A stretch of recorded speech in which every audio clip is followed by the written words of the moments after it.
What is up, my friends? Welcome to another video. Today, I'm going to be showing off the dating funnel that I use and that the students in my community use in order to meet girls through various methods, move them down the dating funnel, and at the end, hopefully either close and go on a date, or if not, in order to at least make the most of that interaction and connection to meet other girls down the road.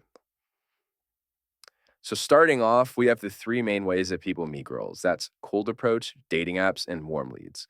Now, each of these kind of deserves its own video and explanation. So, I'm just going to give a top level view of each of them.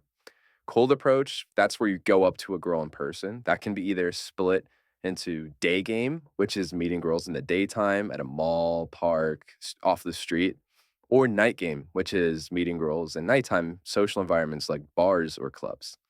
Personally, I do way more night game than day game.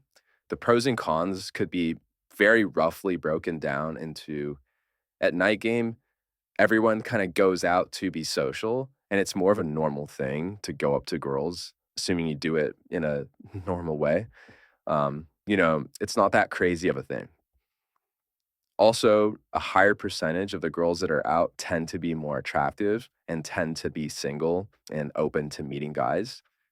That might not be meeting guys for that night, but in general, they're, open to meeting people. That's kind of part of going out is socializing and stuff.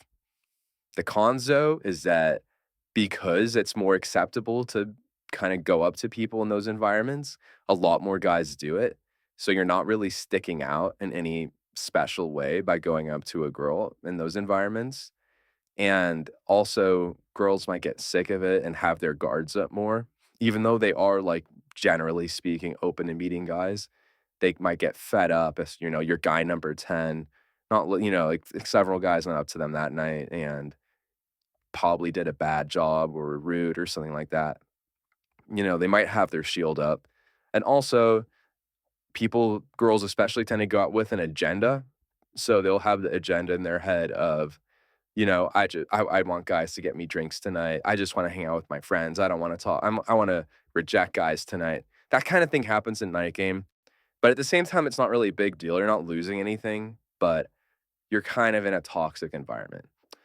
Day game, on the other hand, is kind of all of that reversed. So, it's not really as common to go up to girls in the daytime out and about.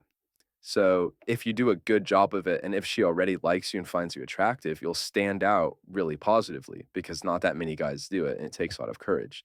But if she doesn't like you, or if you do a bad job of it, you'll also stand out more negatively. Whereas in night game, regardless if you do a good job or a bad job, she might forget you because so many guys go up to them. Sometimes they're drunk. There's just a lot going on. In day game, um, they'll remember you more likely. Regardless, if it was positive, they'll remember you positively, which works to your favor. If it was negative, they also, they might remember you. It is what it is. I'll let you make that determination. But that's kind of the breakdown of day game versus night game.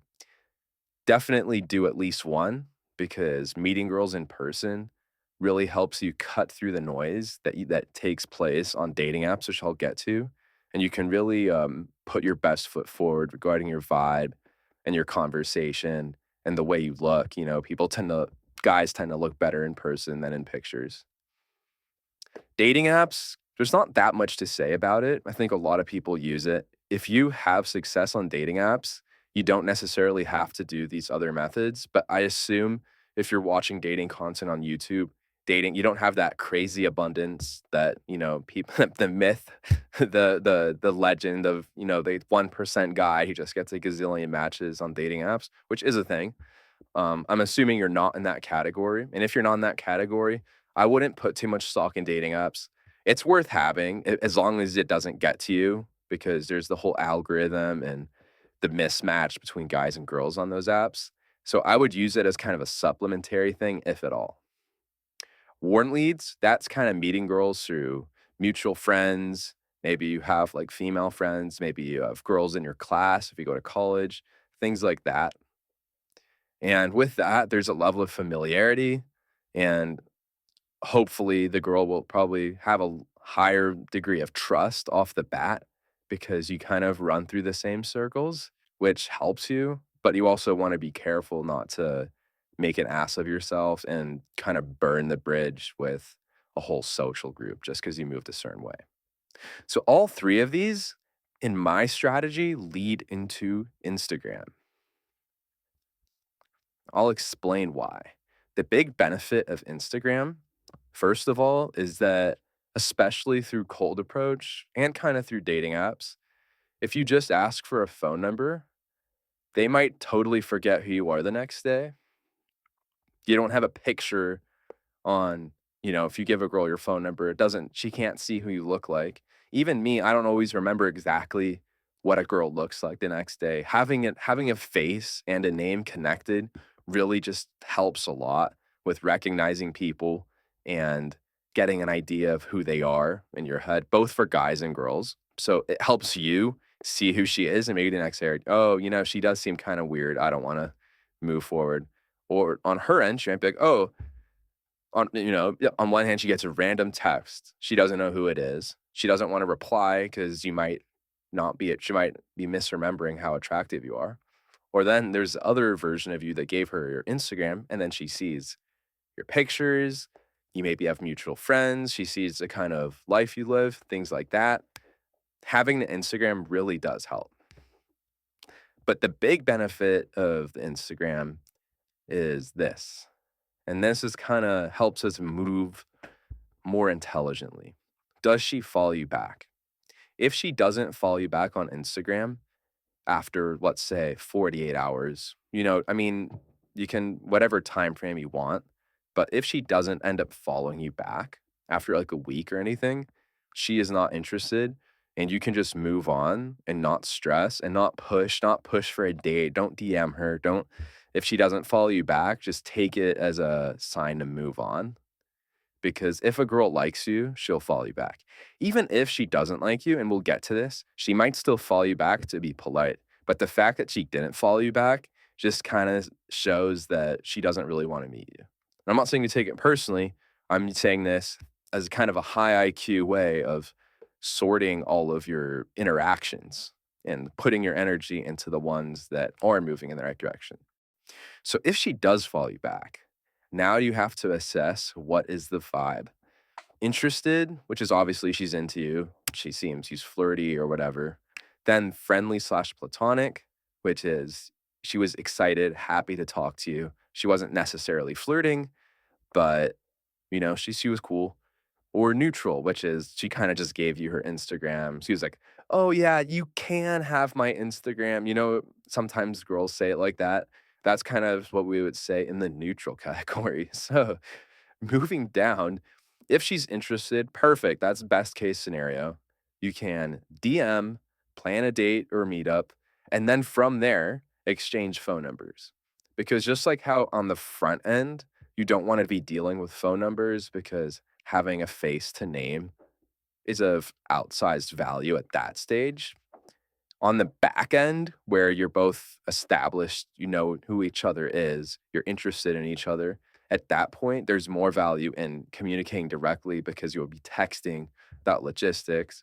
Also, once you do have the phone number, in addition to the Instagram, that's just way more personal. And now you're kind of like, from her perspective, you're like a real person. You're not just a random dude. So exchange phone numbers, plan the date over text, but start off in the DMs and move there.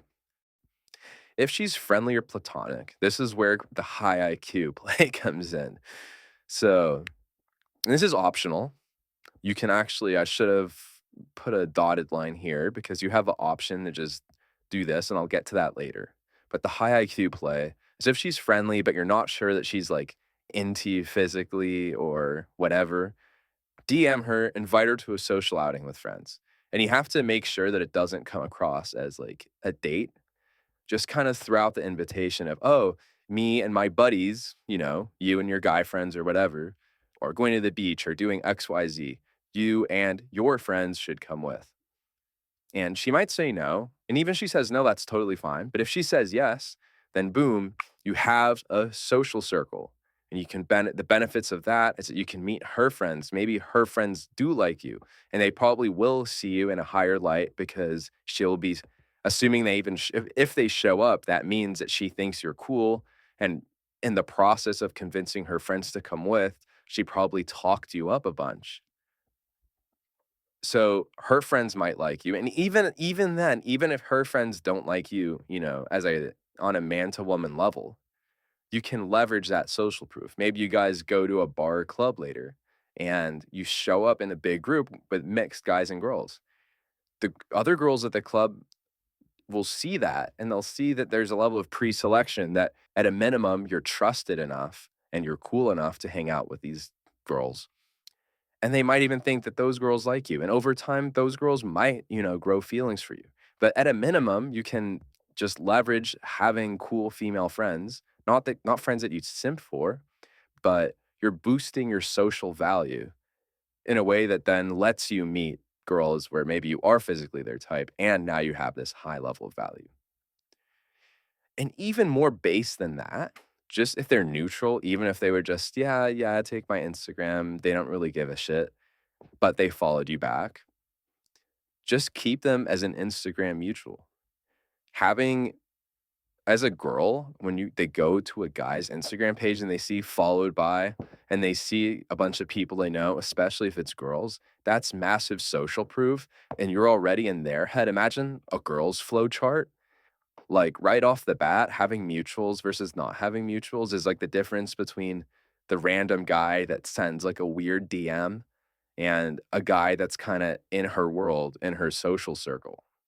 And that can compound, you have maybe you have this whole thing happen, nothing really happens. A month down the road, you meet a girl at the club, you get her Instagram and she sees that this girl follows you. Now she's more likely to follow you back, and then, you're just increasing your odds moving down the funnel, and this all compounds. Also, just in general, forget out the whole mutuals thing. You're getting another follower. That doesn't hurt. So, zooming out, I just want to emphasize that the benefits of this is that you're moving in a high IQ way where if you have a solid interaction, even if it doesn't lead to exactly what you want, you can still make the most of it. And also, you don't have to needlessly kind of fuck yourself over by asking for numbers, texting. They don't text back. It's green. You don't know if it's because she doesn't like you or if it's because it's a fake number or if it's because she doesn't remember you. Maybe she did like you but doesn't remember you. This whole thing clears up a lot of that stress that guys get about texting and being all, oh, I don't like cold approaching because even when it works out, they don't answer my texts. This really solves a lot of that. And it also this whole I don't know if you call it mechanism, this little like split here that helps you pick your battles. So yeah, if she doesn't follow you back, you can just have the peace of mind of saying, okay, it doesn't work. And you don't have to push for shit all the time. Like you don't like I know so many coaches want you guys to be like super aggressive. And I do want you to not aggressive, but I do want you to kind of be outgoing and get a lot of volume up here, but you don't have to pursue leads when girls are kind of letting you down softly by not following you back. So hopefully you won't be trauma farming. Hopefully you'll be high IQ, getting tons of Instagram followers, going on dates, building social circles, showing pre-selection. I have a whole video on my channel about building your Instagram, and I have a whole video specifically about how to leverage pre-selection on your Instagram. So taking pictures with your female friends and acquaintances without looking thirsty or like you're meeting a celebrity or something. Make sure to check out that video because a lot of the advice about posting with women on social media is very flawed. So make sure to check that out. And if you're really serious about leveling up your Instagram, make sure to check out my Instagram Maxing course and community, which is linked in the description below. It's free for now, won't be for long. In it, there's a whole community. You can talk to me and I can give you advice. I'm doing consults on guys' Instagram profiles. I've done several and I've gotten great feedback on that. I have a detailed video course on building all aspects of your Instagram, top to bottom. And one of the most popular features is a library of photos from guys who do have a good Instagram with tons of attractive girls following them and engaging with their posts. So I have a photo library taken from those profiles so you can A, get an idea of what you should be posting and shouldn't be posting. But if you're kind of stuck and don't know what to post, you can emulate those posts and put them on your own profile because you know that those were already proven on theirs. Anyway, that's all for me today. Make sure to like, comment, subscribe, and I'll see you guys next time. Peace.